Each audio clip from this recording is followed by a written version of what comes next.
Z-score. Z-score is a numerical measurement that describes a values relationship to the mean of a group of values. So its formula is Z is equal to value minus mean over standard deviation.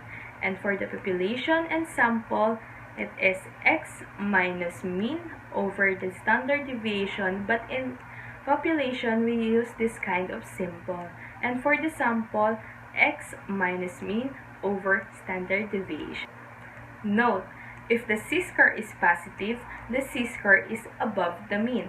If the Z-score is negative, then it is below the mean. But if the Z-score is 0, the score is the same as the mean. For example, the grades on a history midterm at Almond have a mean of 85 and a standard deviation of 2. Michael scored 86 on the exams. Find the Z-score for Michael's exam grade.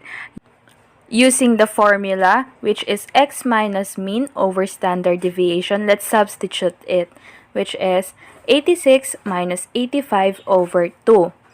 And then 86 minus 85 is 1 over 2 with the answer of 0.5.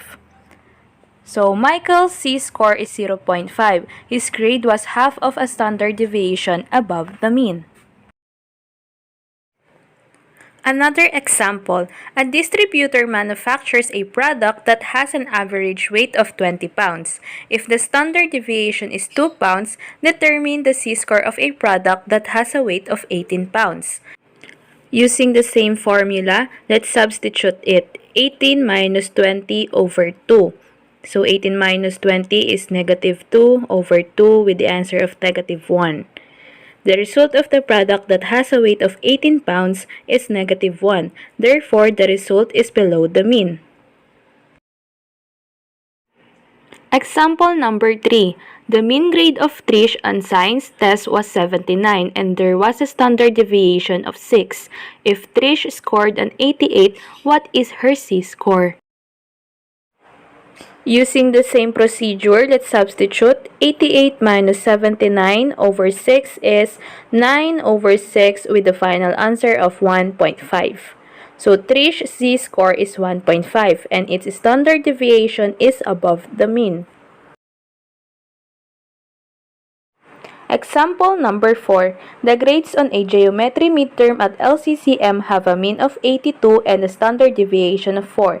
JM scored 74 on the exam. Find the Z-score for JM's exam grade. Using the same formula and procedure, so it is X minus mean over standard deviation is 74 minus 82 over 4, and it is negative 8 over 4 with the final answer of negative 2. So, JM's Z-score is negative 2. His grade was 2 standard deviations below the mean. For the last example, find the value represented by a Z-score of 2.403 with the mean of 63 and with a standard deviation of 4.25. Using the same formula, Z is equal to X minus mean over standard deviation. Let's substitute it.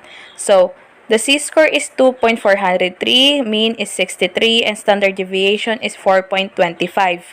So let's substitute it with the formula that we are going to use. So 2.403 is equal to X minus 63 over 4.25. So simply multiply the 4.25 and the 2.403.